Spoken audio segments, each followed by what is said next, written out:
Morning students, welcome to my channel. आज हम पढ़ने वाले हैं class 12th maths chapter 1 relations and functions. इस वीडियो में हम एक्सरसाइज 1.1 का बेसिक पढ़ेंगे। इसमें जो टॉपिक डिस्कस है वो है रिलेशंस एंड फंक्शन। अगली एक्सरसाइज में डिस्कस है। चलिए स्टार्ट करते हैं। इसमें हम टोटल 4 टाइप्स के रिलेशन पढ़ेंगे। कौन कौन से? Reflexive relation, symmetric relation, transitive relation and equivalence relation. ये चारों टाइप के रिलेशन हमें यहाँ पे पढ़ना है। इन सभी रिलेशन को पढ़ने से पहले हमें ये समझना होगा कि रिलेशन आखिर है क्या। चलिए समझते हैं। देखिए, रिलेशन का मतलब होता है संबंध या फिर रिलेटेड टू, या फिर हम इसको ऐसे समझें कि दो चीज आपस में कैसे जुड़े हुए हैं वो हमको रिलेशन बताता है ना। और मैथमेटिक्स में रिलेशन को कैसे डिस्क्राइब किया गया है? Relation from A to B is a subset of Cartesian product A into B. दो सेट्स हैं ए और बी, उनका अगर हम कार्टेशियन प्रोडक्ट करते हैं ना, तो रिलेशन उसी कार्टेशियन प्रोडक्ट का क्या है? सबसेट है। रिलेशन कार्टेशियन प्रोडक्ट का क्या है? सबसेट है। या फिर हम इसको ऐसे बोले, जो ये रिलेशन है ना, ये कार्टेशियन प्रोडक्ट का एक पार्ट है, एक छोटा सा पार्ट है। अगर हम इसको एक एग्जांपल से समझते हैं, यहाँ पे हमारे पास दो सेट्स हैं। कौन कौन से? सेट ए और सेट बी। सेट ए क्या है हमारे पास? स्टेट्स के नेम है। सेट बी हमारे पास क्या है? उसके कैपिटल्स के नेम है। अगर हम बोलें कि एमपी और भोपाल, इन दोनों के बीच में क्या रिलेशन है, तो अगर हम इसको देखें, जो भोपाल है वो एमपी का क्या है? कैपिटल है। तो इन दोनों के बीच में क्या रिलेशन है? कैपिटल का रिलेशन है।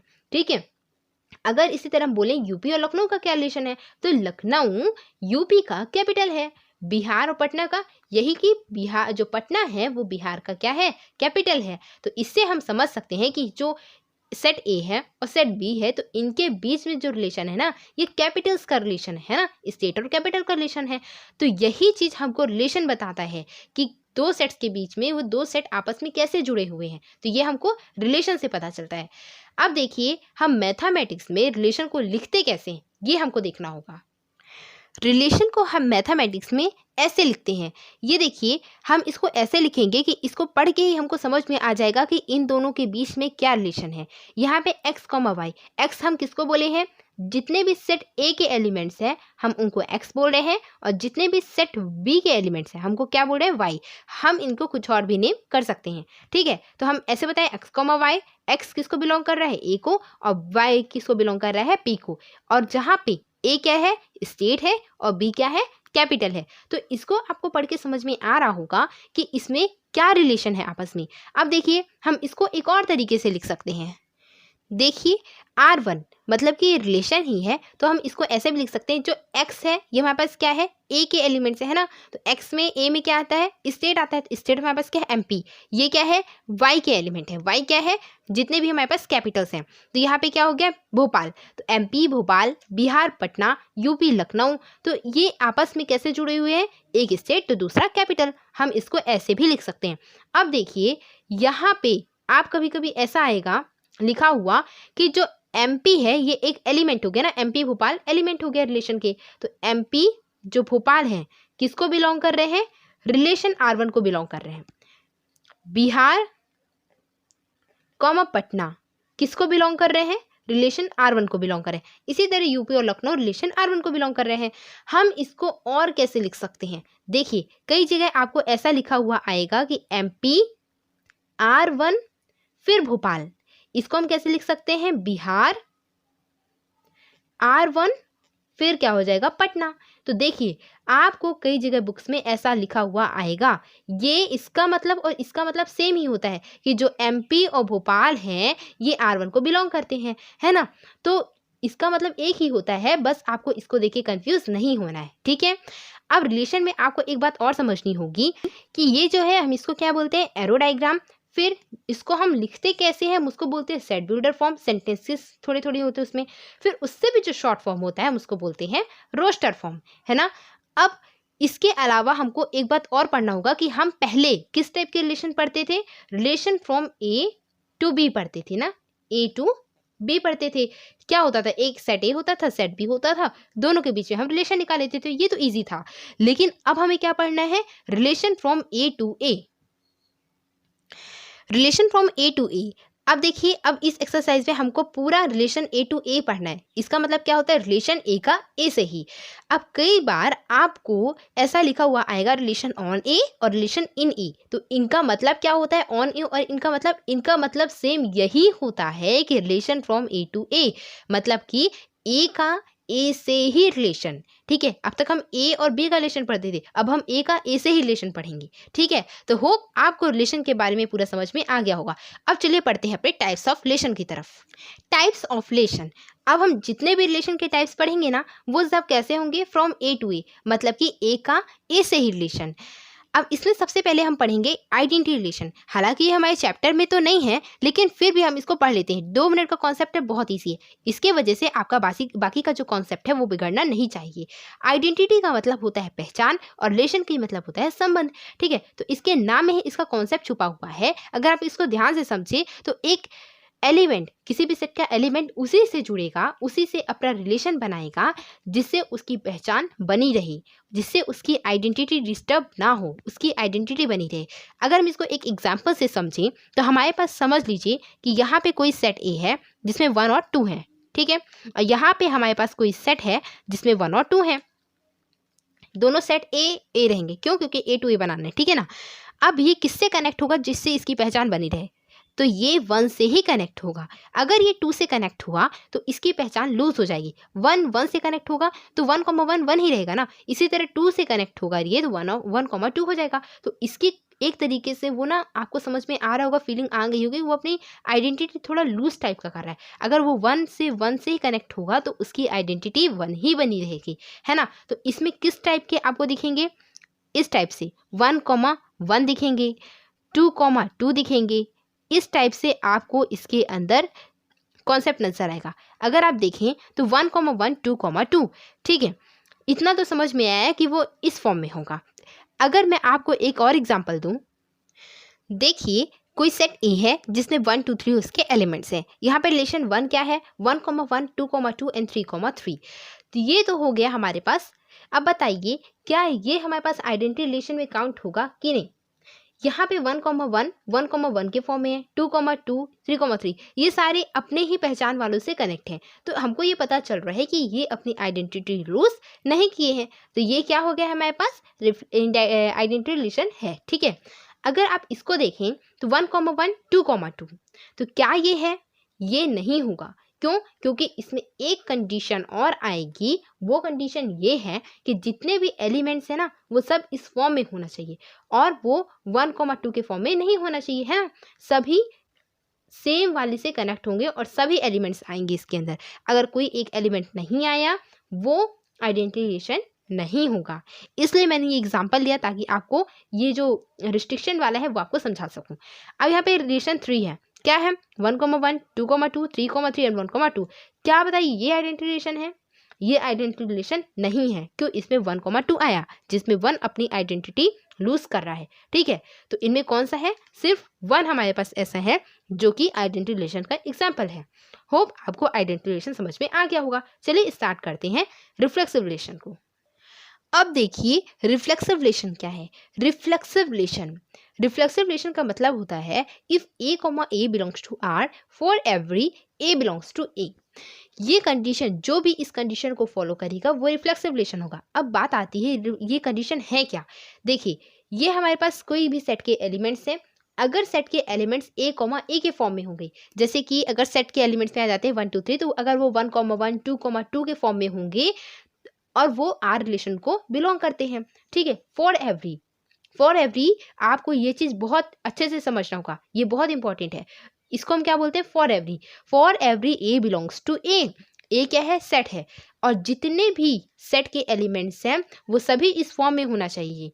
ठीक है, तभी वो रिफ्लेक्सिव रिलेशन होगा।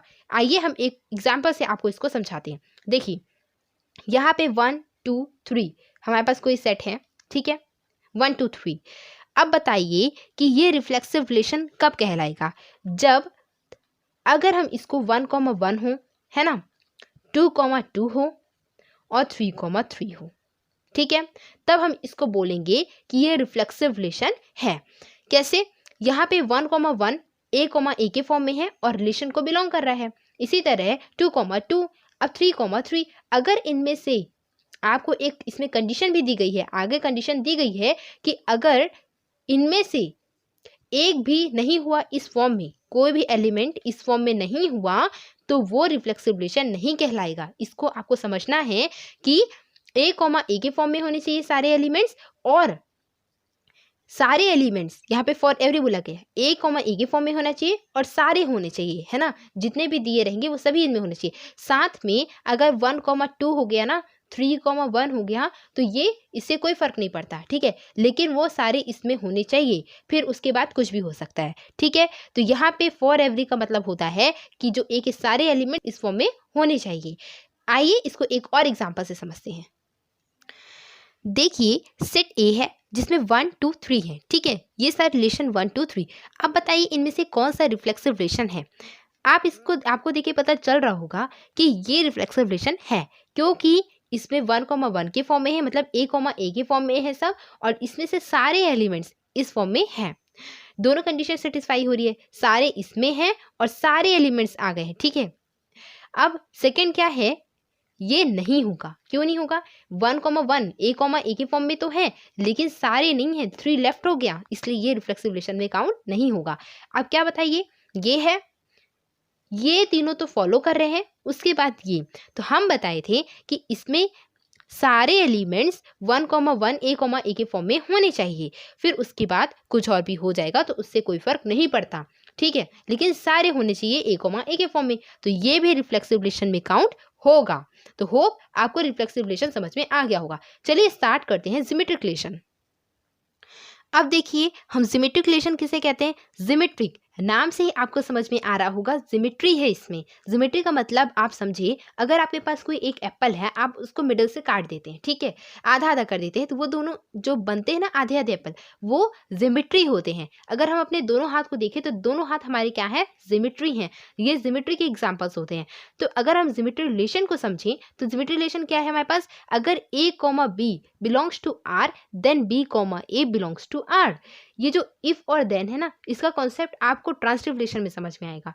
If A B belongs to R, अगर ए बी आर को बिलोंग करता है तो बी ए भी आर को बिलोंग करना चाहिए, तभी वो जियोमेट्रिक रिलेशन होगी। कोई रिलेशन है, अगर उसमें ए बी है तो उस रिलेशन में बी ए भी होगा, तभी वो जियोमेट्रिक रिलेशन कहलाएगी, है ना।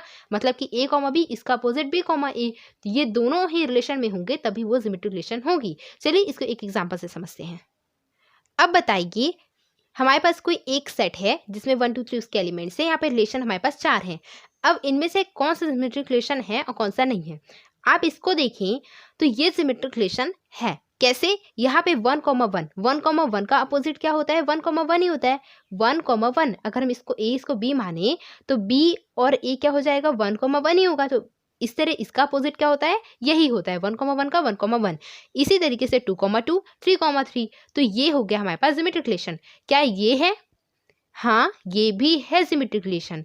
क्यों ये जियोमेट्रिक रिलेशन है? क्योंकि इसमें 1,1 का अपोजिट दिया गया है, 2,2 का अपोजिट दिया गया है, लेकिन इसमें ऐसा कोई भी रिस्ट्रिक्शन नहीं है रिफ्लेक्सिव की तरह कि यहाँ पे तीनों एलिमेंट्स होने चाहिए, है ना। इसमें कितने भी एलिमेंट्स हो सकते हैं और कितने कम भी हो सकते हैं। रिफ्लेक्सिव की तरह ऐसा नहीं है कि यहाँ पे तीनों एलिमेंट्स होने चाहिए, है ना। अगर आप इसको देखें तो क्या ये है जियोमेट्रिक, 1,1 2,2 3,3 ये तो है, लेकिन 3,1 का अपोजिट 1,3 यहाँ पे प्रेजेंट नहीं है। अगर कोई एक भी ऐसा मिला ना तो पूरा रिलेशन आपका गलत हो जाएगा, तो ये हमारे पास जियोमेट्रिक रिलेशन नहीं है। अगर आप इसको देखें 1,2 का अपोजिट क्या होता है, 2,1 प्रेजेंट है, 3,2 का अपोजिट 2,3 यहाँ पे प्रेजेंट नहीं है, तो ये हमारा जियोमेट्रिक रिलेशन में नहीं आएगा। होप आपको जियोमेट्रिक रिलेशन के बारे में समझ में आ गया होगा। चलिए स्टार्ट करते हैं ट्रांजिटिव रिलेशन, और वहां पे हम समझेंगे इफ और देन का कॉन्सेप्ट। अब देखिए ट्रांजिटिव रिलेशन क्या होता है। If A B belongs to R, B C belongs to R, then को हम ऐसे भी लिखते हैं ना, ये इस टाइप से, ये हमारे पास हो गया then A C belongs to R. जो भी रिलेशन इस कंडीशन को सेटिस्फाई करेगा वो ट्रांजिटिव रिलेशन होगा। अब ये कंडीशन कहता क्या है, इफ और देन का पहले मतलब समझिए।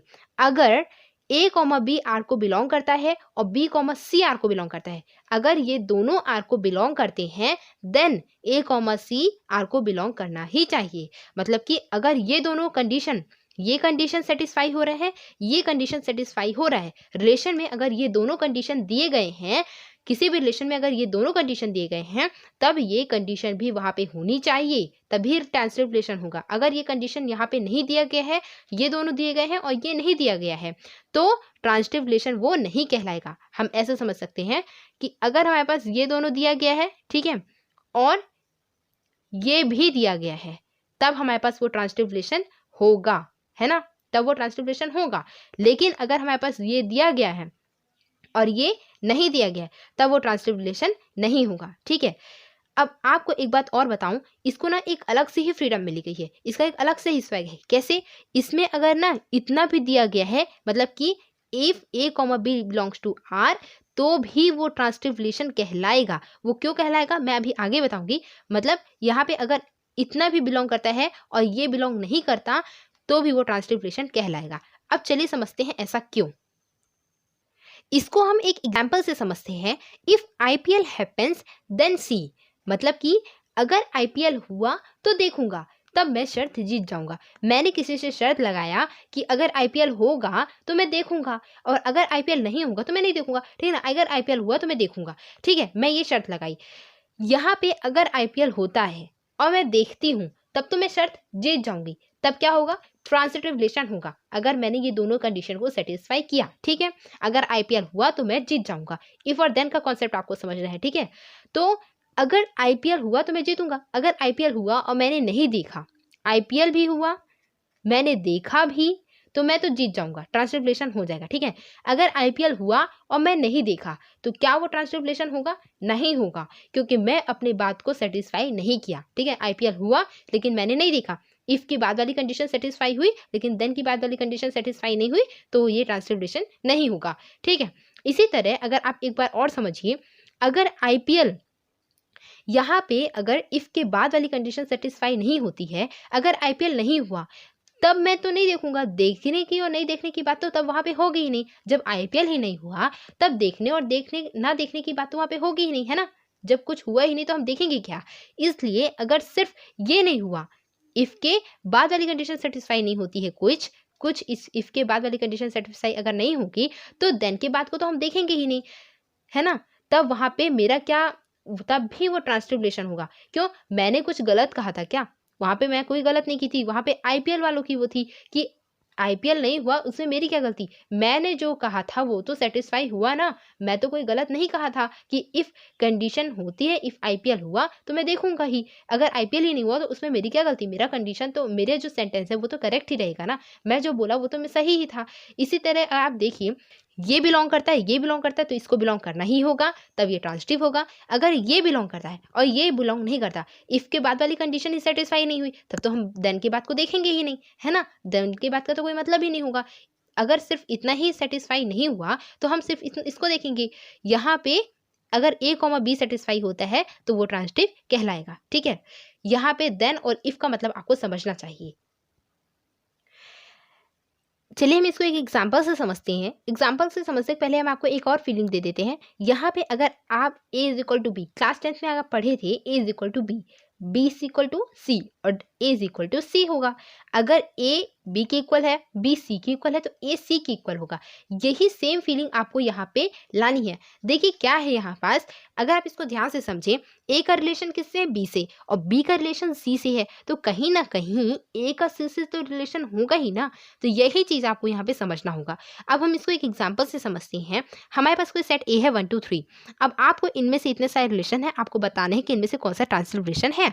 यहाँ पे देखिए आपके पास रिलेशन 1 है। रिलेशन 1 में क्या है? 1, 2, 2, 3, 1, 3। ये हमारे पास ए है, ये हमारे पास बी है।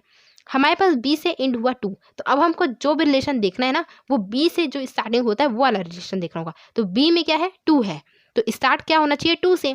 तो 2 से ये वाला स्टार्ट हुआ, तो ये बी और ये सी हुआ। अब हमको क्या चाहिए? ए कॉमा बी है हमारे पास रिलेशन में, बी कॉमा सी रिलेशन में है। अब हमको क्या चाहिए? ए कॉमा सी। ए कॉमा सी क्या होगा? 1 और 3। तो ये हुआ हमारे पास ए कॉमा सी। तो ये प्रेजेंट रिलेशन में तीनों प्रेजेंट हुए, तो मतलब ये क्या हो गया? रिफ्लेक्स ट्रांसिटिव रिलेशन है। अब देखिए 1, 1। अगर आप 1, 1 को ध्यान से देखें, तो 1, 1 एंड किससे हुआ? 1 से हुआ। तो हमको स्टार्टिंग वाला क्या चाहिए, 1 से ही आना चाहिए, तो 1,1 ही आएगा इसका, है ना। तो अगर ये ए है, ये बी है, ठीक है, फिर हम बी अगर सी से देखें, यहाँ पे ये वाला रिलेशन है, ठीक है, इसमें से 1,1 है, तो 1,1 तो इंड किसी हुआ बी से, और स्टार्ट भी हमको क्या चाहिए, बी से, तो यहाँ पे स्टार्ट क्या आ रहा है, 1 से हमको चाहिए ना, तो 1 यहाँ पे 1,1 ही है। अब देखिए हमको ए कॉमा सी चाहिए, तो ए कॉमा सी कितना हुआ, 1,1, तो 1,1 तो यहाँ पे है ना, तो 1,1 जब भी इस टाइप से आए तो वो क्या हो जाएगा, हमारे पास ट्रांसलिब्रेशन होगा। 1,1 2,2 ये सारे ट्रांसलिब्रेशन में आते हैं, ठीक है।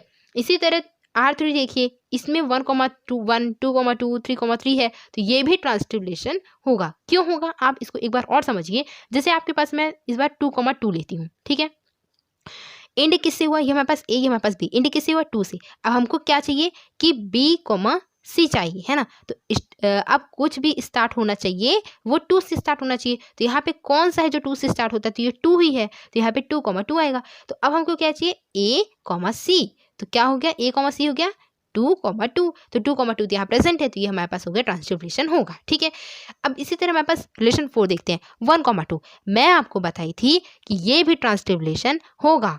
क्यों होगा ये, अब इधर देखिए, यहाँ पे बहुत समझने की जरूरत है। क्या बताई थी, ये हो तब ये होना ही चाहिए, अगर इतना है तो भी ये ट्रांसलिब्रेशन होगा, ठीक है। अगर ये भी था और ये ना हो तब ट्रांसलिब्रेशन नहीं होगा, है ना। ये हमको समझने की जरूरत है कि कहाँ होगा कहाँ नहीं होगा। होगा तो पूरे में होगा, और कहाँ पे, ए कॉमा बी तक ही होगा। अगर ए कॉमा बी, बी कॉमा सी है और इतना नहीं है तब वो ट्रांसलिब्रेशन वहाँ पे नहीं होगा, ठीक है। अब यहाँ पे आप देखिए 1,2 2 से एंड हुआ, 2 से स्टार्टिंग वाला चाहिए, तो 2,3, ठीक है। हमको ए कॉमा बी भी मिल गया, ए कॉमा बी भी, इससे तो आपका कॉन्सेप्ट एकदम क्लियर हो जाएगा। ए कॉमा बी भी मिल गया और बी कॉमा सी भी मिल गया। एंड किससे हुआ, 2 से, तो स्टार्ट कितने हुआ, 2 से, है ना। तो दोनों हमको मिल गए, ए कॉमा बी, बी कॉमा सी। अब हमको क्या चाहिए, ए कॉमा सी चाहिए। ए कॉमा सी क्या हो गया, 1 और 3 चाहिए, तो क्या यहाँ पे 1 3 है, तो यहाँ पे आप देखिए हमको ये वाला भी मिल गया, ए कॉमा बी भी बिलोंग्स टू आर, फिर बी कॉमा सी भी belongs to R, then A comma C चाहिए था, ए कॉमा सी हमको नहीं मिला। तो इफ के बाद वाली कंडीशन सेटिस्फाई है, देन के बाद वाली कंडीशन सेटिस्फाई नहीं है, तो वो ट्रांसलिब्रेशन नहीं होगा। तो होप आपको ट्रांसलिब्रेशन के बारे में समझ में आ गया होगा। चलिए बढ़ते हैं इक्विवेलेंस रिलेशन। ये क्या है, एक ऐसा रिलेशन जो रिफ्लेक्सिव भी हो, जिमेट्रिक भी हो और ट्रांजिटिव भी हो। इसका मतलब कि जो रिफ्लेक्सिव की प्रॉपर्टी शो करे, जिमेट्रिक की भी प्रॉपर्टी शो करे और ट्रांजिटिव की भी प्रॉपर्टी शो करे, तो हम उस रिलेशन को बोलते हैं इक्विवेलेंस रिलेशन, ठीक है। आइए हम इसको एक एग्जाम्पल से समझते हैं। देखिए ये हमारे पास सेट ए है, इसके ये एलिमेंट्स है 1 2 3 और यह हमारे पास एक रिलेशन है, ठीक है। अगर ये रिलेशन रिफ्लेक्सिव हुआ, जिमेट्रिक हुआ और ट्रांजिटिव हुआ, तब हम इसको क्या कहेंगे कि ये क्या है, इक्विवेलेंस रिलेशन है, ठीक है। चलिए चेक करते हैं। यहाँ पे 1,1 है, हमको रिफ्लेक्सिव में क्या चाहिए, ए कॉमा ए चाहिए। इट मीन्स इसके जो एलिमेंट्स है वो ए कॉमा ए के फॉर्म में हो, साथ ही ये जो सेट ए है ना, इसके सारे एलिमेंट्स इस फॉर्म में होने चाहिए। यहाँ पे लिखा है फॉर एवरी, इसको हम क्या पढ़ते हैं, फॉर एवरी। तो ये इसके फॉर एवरी मतलब कि ये जो सेट है इसके सारे एलिमेंट्स इस फॉर्म में होने चाहिए। तो क्या है, और फिर बाद में नॉर्मल हो सकते हैं, मतलब कैसे 1,2 1,3 ये हो सकते हैं, लेकिन एक बार ये सारे एलिमेंट्स इस फॉर्म में होने चाहिए। तो क्या है, 1,1 2,2 3,3 ए कॉमा ए के फॉर्म में है, फिर 1,2 2,2 ये हो सकते हैं। इट मीन्स ये तो रिफ्लेक्सिव है। अब देखते हैं क्या ये सिमेट्रिक है। सिमेट्रिक के लिए हमको क्या करना होगा, ए कॉमा बी होना चाहिए, रिलेशन को बिलोंग करना चाहिए, साथ में बी कॉमा ए भी रिलेशन को बिलोंग करना चाहिए। मतलब ए कॉमा बी साथ में उसका अपोजिट बी कॉमा ए दोनों रिलेशन में होना चाहिए, तब सिमेट्रिक कहेंगे। तो यहाँ पे देखिए 1,1 अगर ये 1 इसको ए मानते हैं, इसको बी मानते हैं, तो इसका अपोजिट क्या हो जाएगा, बी कॉमा ए, है ना। तो यहाँ पे बी हमको क्या माने 1 और ए क्या माने 1, तो 1,1 का अपोजिट क्या होता है, 1,1। इसी तरह 2,2 का 2,2 3,3 का 3,3 और 1,2 का क्या होगा 2,1। 2,3 का क्या होता है 3,2। 1,3 का क्या होता है 3,1। इट मीन्स ये सिमेट्रिक है क्योंकि ये सारे इस प्रॉपर कंडीशन को फॉलो कर रहे हैं, इसके अपोजिट कहीं पे प्रेजेंट है।